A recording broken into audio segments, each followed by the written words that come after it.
여러분 안녕하세요. 이야기하는 남자 아이겠습니다. 프리미어리그의 재개가 다음 주로 다가온 지금 각 구단들은 서서히 훈련 강도를 높이고 있는 상황입니다. 손흥민 선수의 토트넘 또한 최근 토트넘 스타디움에서 최초로 11대 11 경기를 가졌었고 그 영상의 일부를 구단에서 공개했습니다. 그런데 영상과 보도를 확인해 보면 이날 경기는 주전팀과 비주전팀으로 나눠서 훈련을 한 것이 아니었습니다.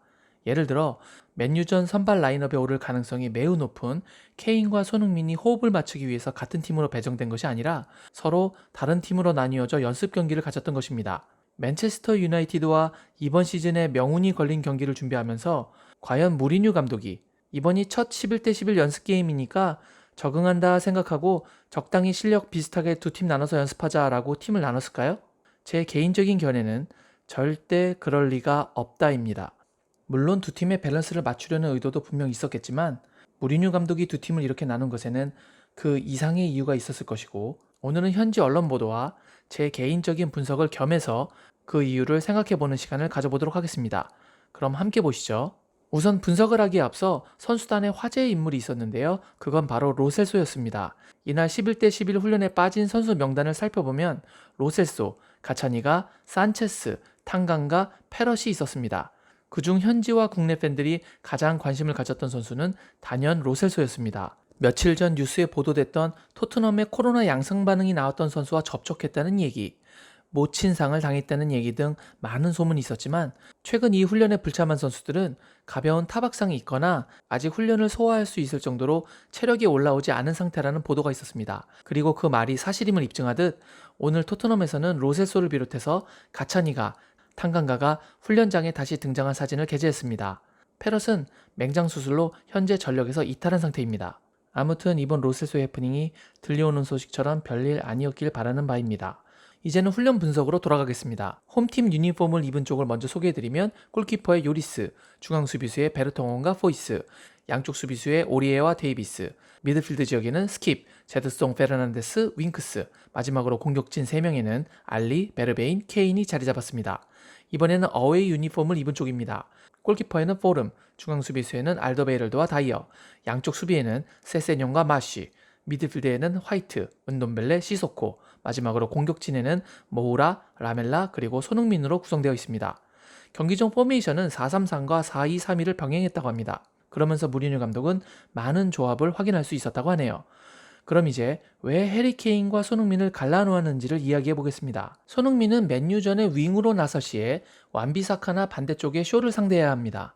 만약 손흥민이 케인팀에 있었다면 손흥민을 맡게 되는 수비수는 마시나 세세뇽이 되죠. 이들을 통해서 손흥민과 모우라 라멜라가 측면 공략 연습을 한다는 것은 굉장히 비효율적입니다. 그래서 손흥민은 현재 토트넘에서 그래도 가장 좋은 양쪽 수비수인 오리에와 데이비스를 상대하는 것이 필요합니다. 오리에와 데이비스 입장에서도 래시포드 같이 빠른 선수를 막기 위해서는 손흥민, 모우라를 상대하는 것이 더 연습이 되겠죠. 반대로 케인이나 알리는 측면보다는 중앙에서 뛰게 되는 비중이 높습니다. 그런 맨유의 맥과이어와 린들로프를 상대해야 합니다. 그렇다면 상대적으로 중앙 수비 능력과 피지컬이 더 좋은 알더베이럴드와 다이어 조합을 상대하는 것이 더 효율적인 연습이 될 것입니다.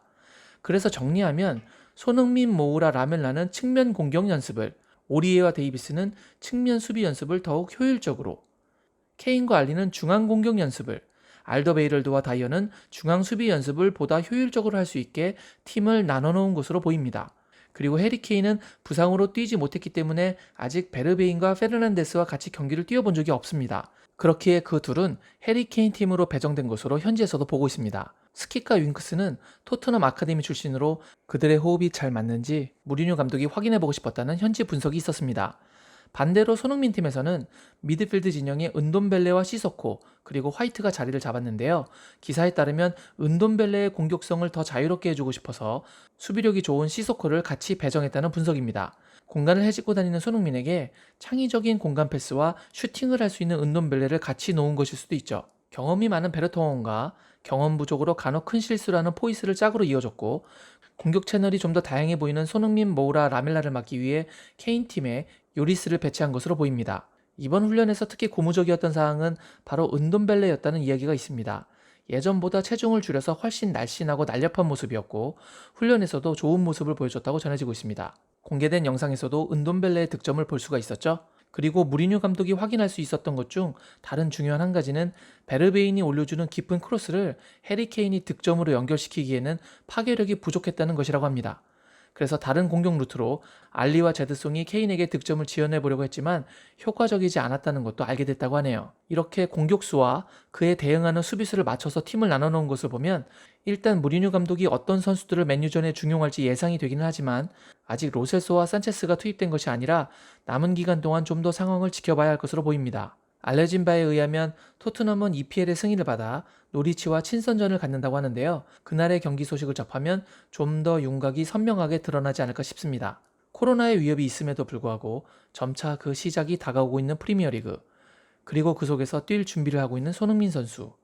기왕 경기를 하게 된다면 부디 모두 감염자 발생 없이 또한 부상자도 없이 무사히 리그를 마무리하길 기원해 봅니다. 물론 내년 챔스 진출권도 확보하면서 말이죠. 오늘 제가 준비한 소식은 여기까지였습니다. 오늘 내용이 마음에 드신다면 구독, 좋아요, 알림 설정 부탁드리겠습니다. 여러분 아프지 말고 늘 건강하시길 바랍니다. 역시 I guess.